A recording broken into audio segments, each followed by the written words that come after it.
মায়েরা, ভগবানের গলায় কি আছে? ও রাজার ছেলে মা, মণিমুক্তার মালা আছে।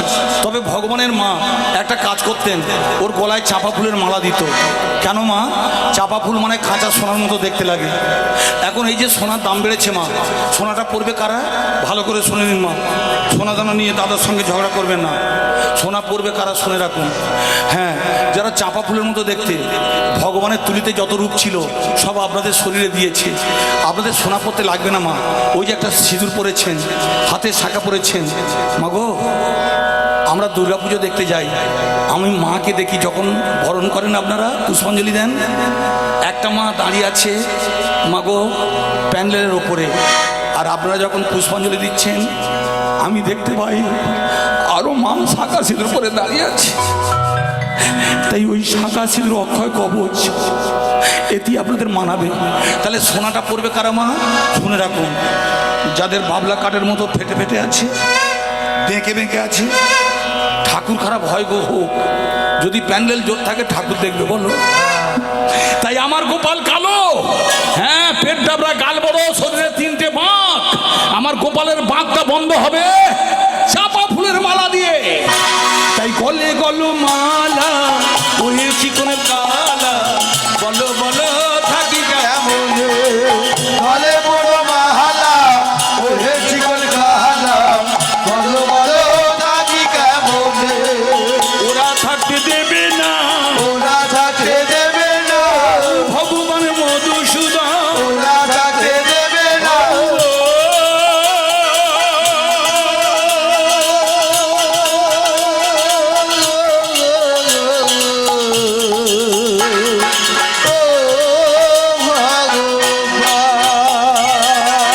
ও মায়েরা, তাহলে মাথায় সুযোগ হলো না, গলায় সুযোগ হলো না। আচ্ছা তুলসী, তুমি আমার শ্রীচরণে থাকবে? মায়ের একটু দয়া করে শুনবেন। স্বামীর সঙ্গে আস্তে আস্তে কে কথা বলে? এই এই এই, ঘরে যেটা করিস হরিবাসরে করিস না। মায়েরা শুনে রাখুন, স্বামীর সঙ্গে ঝগড়া হয়, হবে মা, হবে, হওয়াটা ভালো। অত সুন্দর আকাশ মাঝে মাঝে মেঘ করে, তাই স্বামী যদি কোনদিন ঝগড়া হতে হতে ঝালগাঁটটা মারে, যেন রাগ করে ডিভোর্স দিয়ে চলে যাবেন না। কেন? ডিভোর্স হয়ে যাওয়া মানে একটা সংসার ভেঙে একটা সংসারে গেলেন, আর ডিভোর্স হওয়া মানে দাদা সেকেন্ড হ্যান্ডের মাল। দাদা মাথা মারছে, সেকেন্ড হ্যান্ডের মাল।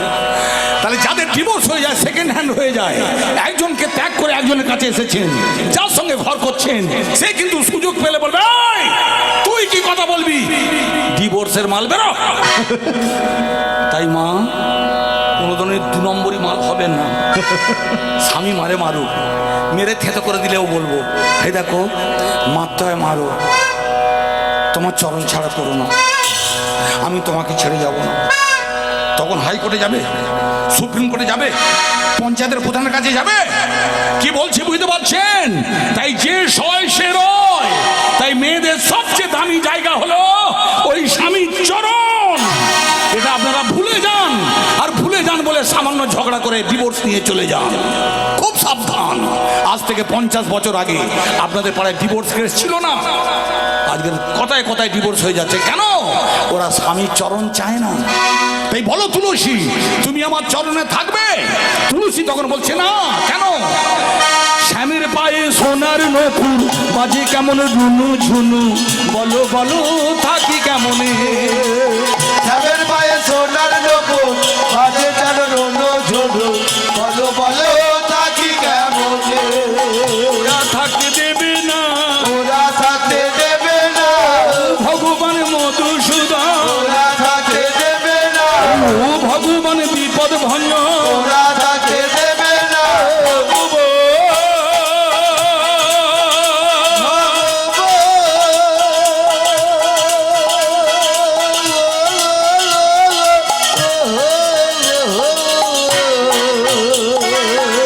দেখলেন, তুলসী ভগবানের মাথায় থাকতে রাজি হলো না, অথচ ভগবান বলেছিল আমার মাথায় থাকো।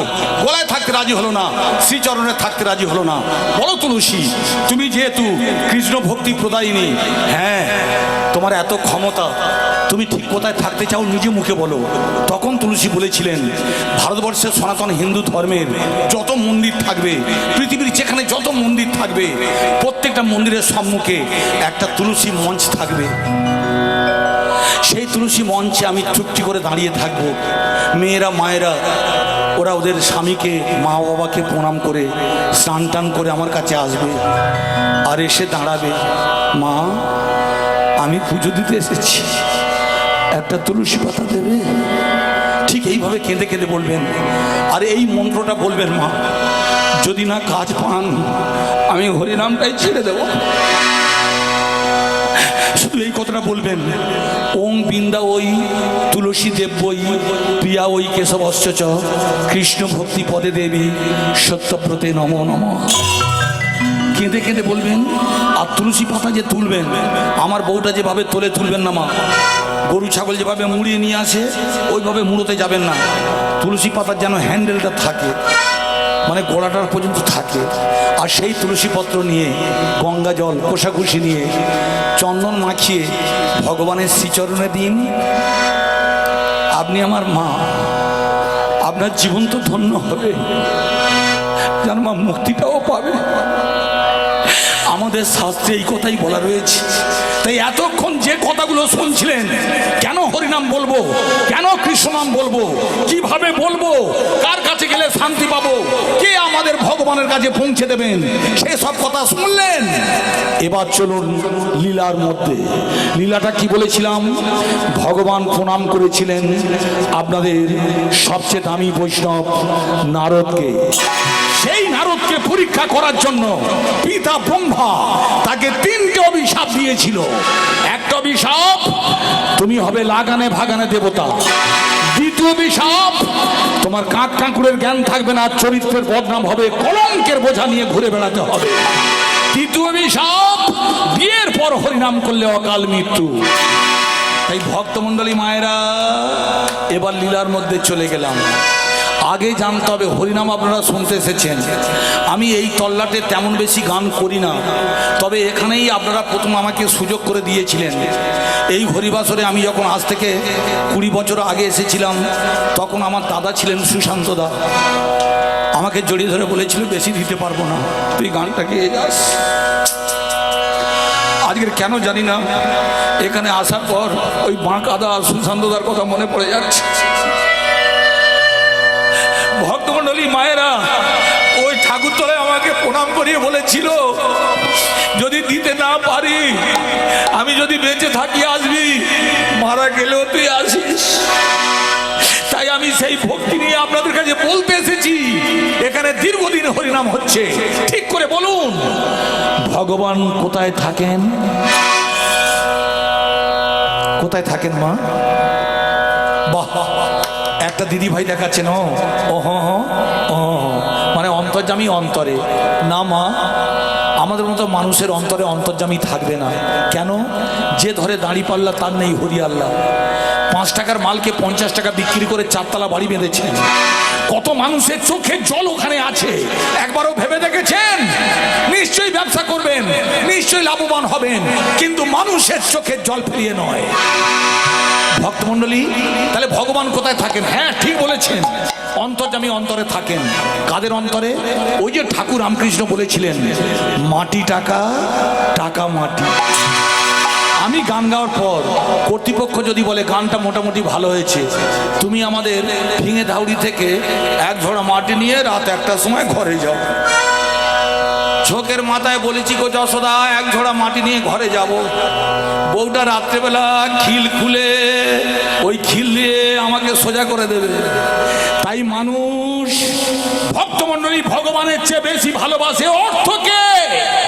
বোঝা গেল? আপনার বাড়িতে গীতা আছে? আছে।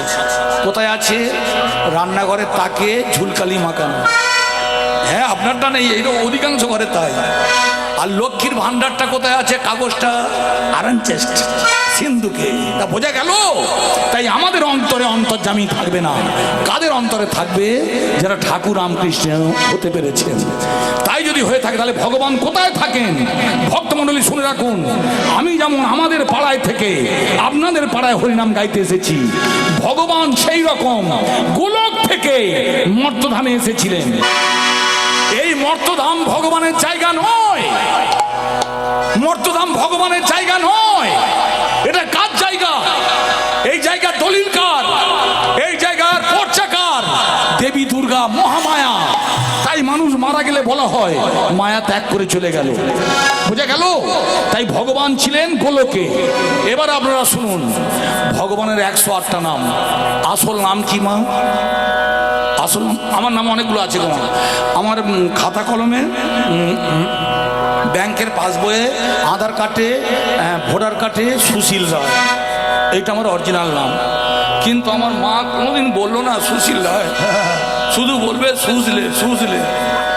আর বউটাও বলবে এমন করে গালবে গিয়ে বলবে গো মা মরতে ইচ্ছে করে, তাতে আমি সাড়া দিই। তাই ভগবানের 108টা নাম। আসল নাম কি জানেন? না মধুসূদন নয়, বিপদ ভঞ্জন নয়, শ্রী হরি। বোঝা গেল? তাহলে ভগবানের নাম হরি। কোথায় ছিলেন?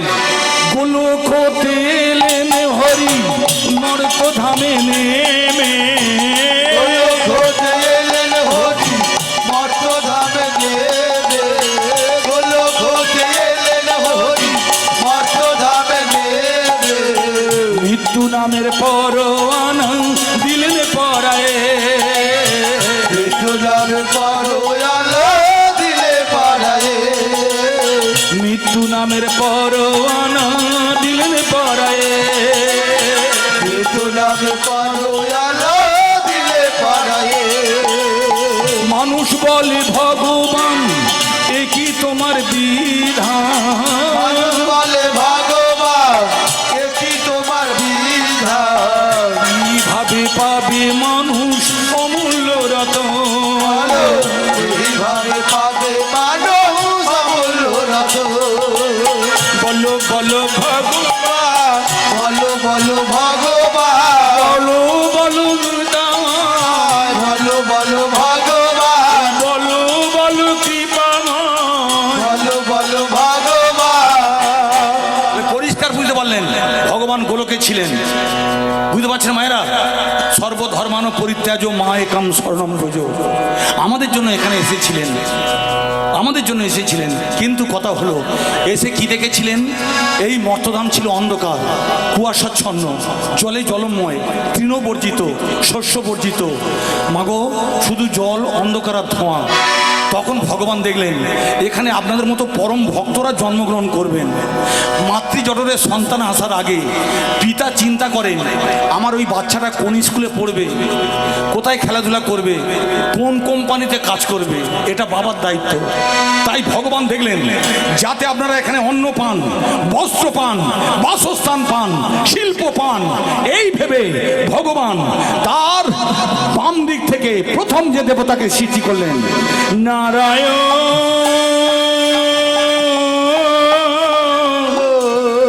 হে নারায়ণ,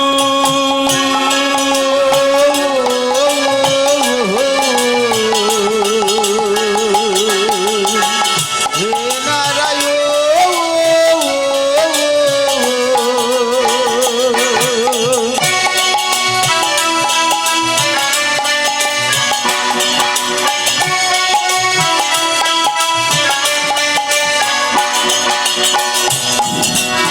সুখে দুঃখে সবাই তোমারও নাম গাই, এই কৃপা করো মধুসূদন।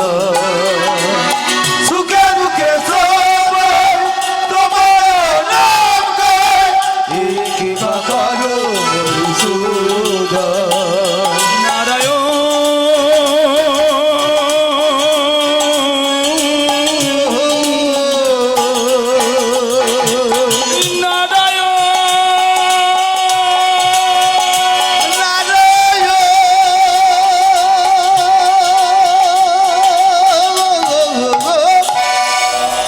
পরিষ্কার বুঝতে পারলেন ভগবান প্রথম যে দেবতাকে সৃষ্টি করলেন তার নাম নারায়ণ। কিন্তু এই নারায়ণ বললেন, হে ভগবান, হে ত্রিগুণাতীত, হে 64 গুণ সম্পন্ন, হে সচ্চিদানন্দ, হে পরম পুরুষ, আমি থাকবো কোথায়? বলে তুমি থাকবে বৈকুণ্ঠে। লক্ষ্য রাখুন মা, ভগবান আছেন গোলকে, নারায়ণ আছেন বৈকুণ্ঠে। নারায়ণ বললে আমি তো লক্ষ্মী ছাড়া থাকতে পারবো না।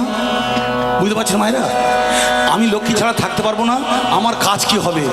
বলবে তুমি থাকবে বৈকুণ্ঠে, কিন্তু মর্তধামে যারা জন্মগ্রহণ করবেন তুমি হবে তাদের পালন কর্তা। আর আপনারা শুনে রাখুন মায়েরা, কোজাগরী পূর্ণিমা, দুর্গাপুজোর পরে যে পূর্ণিমাটা আসে ওটা কোজাগরী পূর্ণিমা।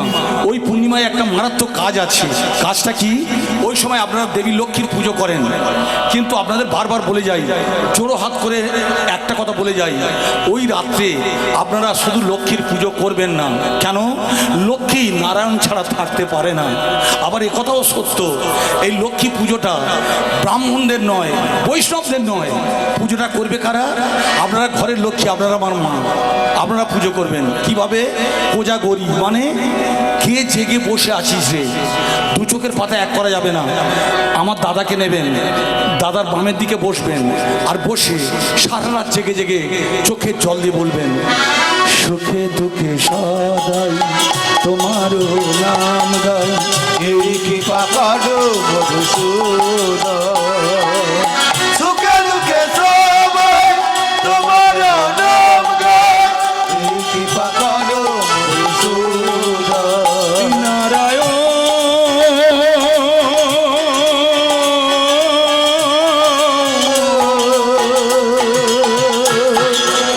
মায়েরা, লক্ষ্মী পুজো কিন্তু 4 পরে 4 বার পুজো।